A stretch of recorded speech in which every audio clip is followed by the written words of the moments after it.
Hi friends, this is Chris. Welcome back to the channel, and this is your daily news fix. So we got a couple big headlines coming out of China, and I want to go over a couple things as well. So let's just jump right in. China cuts bank reserve requirements to aid fiscal stimulus, and this is the second time they've done this in 2023, as to help the banks buy up some bonds. Moreover, there's another headline: China frees banks to lend more in latest attempt to spur economy. So the People's Bank of China will allow commercial banks to hold less money reserve, but business households have been cautious about borrowing. And the basic gist of it is that they're facing an economic crisis and a population crisis at the same time, right? There's just not enough people, young people that is, being born to support the older people. Moreover, the money's not there, right? So you don't have the American money coming in the pump of the economy. Plus, you don't have the Chinese money to keep circulating. As you guys know, they're facing a real estate crisis, right? So you have all these built buildings. People had put a whole bunch of money into this stuff. They expected to live in these places, and these places never materialized. And then now we're expected to continue paying mortgages on these things. Moreover, the government is trying to get people to basically get out and spend more. But both businesses and consumers are like, yo, I'm not feeling so good about the future. I'd rather just pay off my debts. Spending more doesn't sound so great.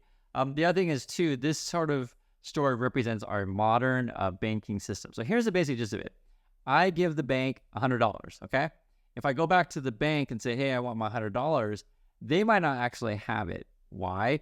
Because banks make money from lending money. So, for example, I give my bank $100, they may take $80 of that and lend it out to other people to get them to, do economic, activity. You're going to start your business, you're going to buy a house, whatever you're going to be doing, buying clothes, etc.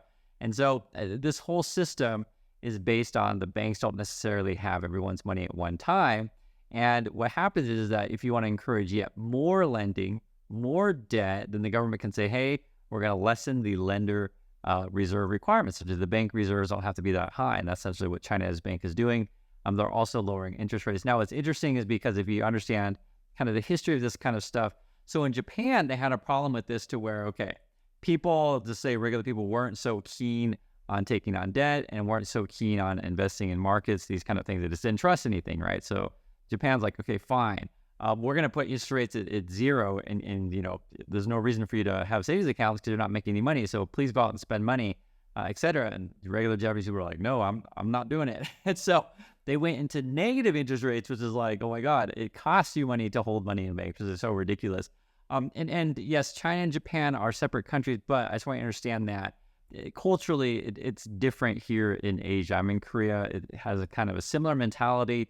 I would say that Koreans are closer to the Americans to where they're more comfortable with taking on tons of debt. If you guys understand what I'm saying, it's like I'm saying our whole modern system is based on debt, and we're gonna see what happens if the Chinese consumers and businesses are like, okay, fine, we'll just take on more debt, etc. But I don't think anyone trusts anyone over there. And the other big one too is that the government is basically forcing the banks to buy up government bonds, be it from the provinces or the local cities, and then those local cities and provinces are also kind of facing big problems in their budgets. They're indebted as well. Everyone's in debt, and people aren't paying each other. So we're going to see what's going on with this one, but I think this is a big story. And that's why I understand like how complicated it is, and it's not just China alone, right? Remember, China is a big market, and they also depend on Americans saying, hey, we're going to use your factories to make stuff, right? So if that slows down, meaning that, for example, Apple doesn't make any phones because the Chinese government is like, yo, we're not going to be letting our government employees buy and use your phones, etc. Right? It affects everything. So essentially what it is there's just too much money going around and not enough people paying back said money. Also, the next headline, August core inflation excluding food and energy rose 0.3%, hotter than expected. And basically, fuel went up. I'm sure you guys know this. Energy costs more money. You go to the pump, you can see it right there, every day with your own eyes. You guys know the price of gas where you live. And here's the thing with this kind of stuff. It may stay elevated. There's a possibility that OPEC has said that we're going to cut production. So that was both Saudis and Russia. We'll see how if other countries do the same. And this is a real problem, right? The other thing is too with inflation is housing costs are still high. Now, some things do come down in cost, and it's part of the overall how they calculate inflation. But as I always say on this sort of issue, even if costs of some things go down, you may not necessarily notice it. For example, if I say, hey, there's a 10-20% discount on TVs right now. I mean, look at the price of TVs; they're coming down in price. So then, therefore, we're beating inflation. But like you're like, hey, hold your horses there, Chris. I already bought a TV. I'm not buying another TV. It doesn't matter what the price of TVs are. I'm not buying one, right? So you guess what I'm saying? Whereas fuel, food, your rent, your mortgage, you're still paying for that stuff every single month, and that's the stuff that really counts. The other thing too that matters is there's all bunch of categories in there, and there was a really funny one that we saw that it was actually whiskey at home had gone up in price, whereas other distilled alcohols that had not. And the basic gist of it with the whiskey one is it's related to wheat prices, which are spiking. And I actually covered this one I want to say a few months ago. It was all over the headlines, not necessarily in the USA, but in Europe, to where true story, pasta inflation. Essentially, there was a crisis because if you eat pasta all the time and that's a regular part of your diet, and if it goes up like 70%, like you're really feeling it. And so I think that and pasta, slash wheat slash whiskey is kind of all related. But I'm just saying that some things that you use every single day or have to pay every single day, those are the stuff that you really want to keep an eye on. So, whether or not your TV go up and down in price may not necessarily, matter to you, that kind of thing. And then there's all sorts of different indicators, include the CPI data. Now, it's also interesting, too, because the CPI data came out and how we calculate Social Security, the estimates are that Social Security and other things, so I think this will probably represent people who get veterans for the military and any kind of, things from the government. You'll get a COLA, right, cost of living adjustment. It's looking at, in 2024, it's going to be 3.2% increase. So that's a lot less than before. I want to say the last increase was 8.7 on Social Security. You guys can correct me if I'm wrong, but I think it was something of that nature. But evidently, I guess the headline here is our Social Security retirement benefit may grow by $57 a month in 2024. So this is also another reason why it makes it hard to control inflation, is because we adjust everything, right? So prices go up, the inflation data is there, and they're like, okay, fine, we're going to give more money to Social Security, which we should. You have to. You can't leave these people out in the cold. And moreover, which is interesting, is that the auto workers, I think the deadline's within hours right now. But at the moment, it looks like they're probably going to go on strike. You don't know for sure, but I'm saying at the moment, if I had to bet, it looks like they're going to. You can read the headline here: Ford CEO rebuffs UAW's leaders' criticism as strike deadline on Thursday approaches. So the deadline is Thursday at midnight, or actually I think it's 11:59 p.m., so basically midnight.